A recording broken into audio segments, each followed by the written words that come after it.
Boa tarde, meu nome é Ri, sou terapeuta de vidas passadas e astróloga kármica. Hoje nós vamos falar sobre o mapa natal e vidas passadas de Fidel Castro. Fidel Castro nasceu no dia 13 de agosto de 1926, na cidade de Birán, Cuba. Seu pai era dono de uma fazenda de classe média alta. Formado em Direito, Fidel era adepto a ideais revolucionários que o fizeram lutar contra a ditadura de Fulgêncio Batista. Governou Cuba, sob regime comunista, por mais de 48 anos. Estatizou todas as empresas e perseguiu implacavelmente seus inimigos. Casou 2 vezes, teve várias amantes e pelo menos 9 filhos. Em 1995, Fidel abriu o seu país ao capital estrangeiro e em 2016 morreu aos 90 anos de idade. Agora vamos ao comentário do mapa de Fidel Castro. Na maioria de suas vidas passadas, Fidel viveu sob signo de Capricórnio. Em vidas passadas, ele foi sacerdote, líder político, general e médico. Em vidas passadas, ele buscou a autoridade, o poder, a riqueza e o sucesso profissional. Ele sempre foi materialista e nunca acreditou em Deus. Ele sempre foi uma pessoa que tinha muita necessidade de se relacionar e agradar as pessoas. Devido aos papéis que ele exerceu em vidas passadas, ele reencarnou com muita diplomacia, capacidade de se relacionar com as pessoas, talento para exercer o poder e preocupação com os mais necessitados. Quais os karmas que ele trazia de vidas passadas? Ele tinha Saturno em Escorpião, casa 5. Significa que em vidas passadas ele teve muitos filhos dentro e fora do casamento, porém não assumiu a responsabilidade para com eles. Também não teve consideração pelas suas parceiras amorosas. Em vidas passadas ele teve muito conhecimento espiritual, conheceu a Bíblia de ponta a ponta, porém nunca viveu aquilo que ele pregava para os outros, né? Júpiter retrógrado na casa 9. Em vidas passadas, o Fidel teve uma fé cega e intolerante. Perseguiu e mandou matar quem não obedecesse à Igreja Católica. Ele fazia parte da Santa Inquisição, né? Urano retrógrado na casa 10. Em vidas passadas, ele traiu os seus amigos e seus ideais de fraternidade em prol de seus interesses pessoais. Qual o plano de vida que Fidel Castro tinha ao nascer? Ele nasceu sob signo de Leão, que significa que ele veio para liderar, para ser um chefe generoso e bondoso. Veio para aprender a exercer o poder com justiça. Tinha meio do céu em peixes. Ele veio para praticar a caridade, concretizar projetos sociais e causas humanitárias. Nodo Norte em Câncer. Como na maior parte de suas vidas passadas, ele viveu para o sucesso profissional, nesta vida ele veio para priorizar a família e os sentimentos. Veio para cuidar, amar e ajudar seus filhos e a sua família. Agora vamos ver as vidas passadas de Fidel Castro. Na primeira vivência, Fidel Castro foi um padre espanhol na época da Santa Inquisição. Era um padre bondoso, amigável, porém um tanto intolerante. Participou ativamente da Santa Inquisição, mandando prender e perseguindo os hereges, ateus, pecadores e feiticeiros. Só que ele tinha um ponto fraco. Ele era um padre mulherengo. Além de frequentar casas de prostituição, disfarçado de outra pessoa, ele manteve 2 amantes e numerosos filhos com dinheiro da igreja. Um dia, ele foi descoberto, pela Santa Inquisição, foi preso, torturado e queimado. Na verdade, ele foi um padre que nunca acreditou em Deus, pois ele olhava o mundo cheio de injustiças e desigualdades e concluía que Deus não existia. Na segunda vivência, Fidel reencarnou como um médico na França. Ele tinha muita facilidade de fazer amigos e gostava de política. Entrou para a política pois tinha a intenção de ajudar a população.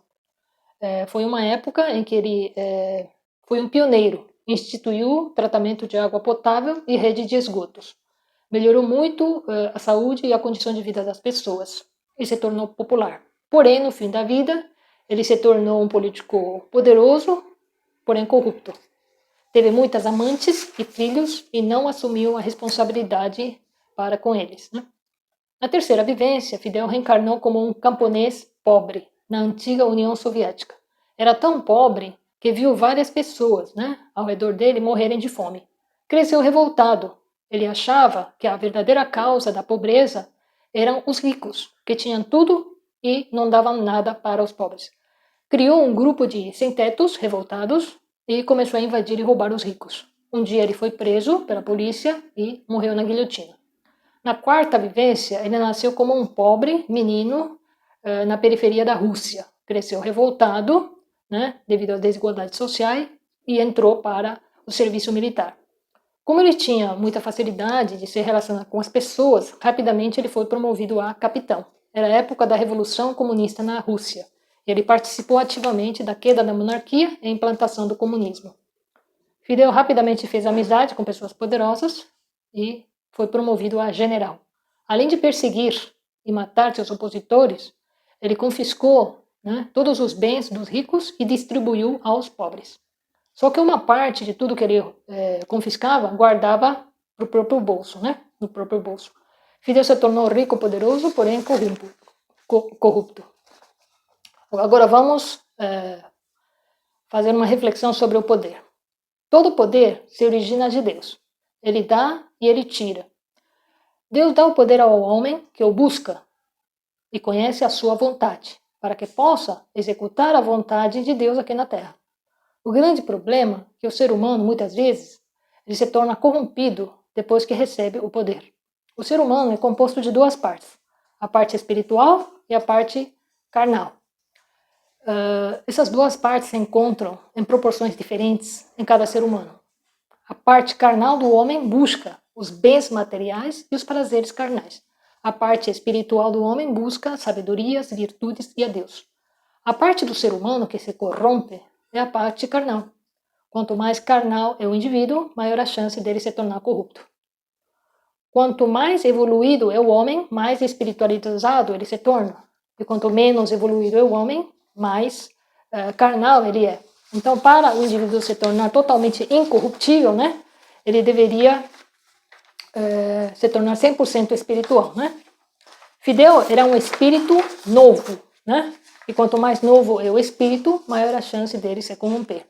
O prazer dele estava nas coisas materiais. Comida, diversão, né? Sexo. Ele tinha uma boa intenção no início, libertar o seu povo da ditadura militar. Porém, após tomar o poder, ele começou a agir exatamente igual ao seu antecessor. Ele mandou matar milhares de pessoas que eram opositores dele e confiscou todas as propriedades privadas. O comunismo é bonito na teoria, porém não funciona na prática. Por quê? Porque a doutrina comunista ela vai contra a lei de Deus. Primeiro, Deus deu liberdade de escolha para cada ser humano. A liberdade é um presente precioso de Deus. Sem a liberdade, não existe crescimento material nem espiritual. Segundo, a lei do retorno. Cada um sempre vai colher o que plantou. Deus não é bom nem mau, ele é justo. O que vemos hoje na Terra é uma consequência daquilo que fizemos em vidas passadas. Por exemplo, quem roubou em vidas passadas vai nascer embaixo da ponte. Quem fez muita caridade em vidas passadas vai nascer rico. Quem nasce com saúde debilitada é porque abusou da sua saúde em vidas passadas. Tudo o que nos falta hoje é porque abusamos em vidas passadas. Tentar implantar a igualdade econômica à força é um erro, pois cada ser humano encontra-se, né, num nível evolutivo diferente e cada um tem uma lição diferente para aprender nesta vida. Às vezes o indivíduo precisa reencarnar numa situação de pobreza para aprender a humildade, a honestidade e valorizar a caridade. Para um indivíduo ser feliz, ele deve viver de acordo com as leis de Deus e não contra, né? Era isso que eu queria falar. Quem gostou, compartilhe, inscreva-se no vídeo e até o próximo vídeo, se Deus quiser.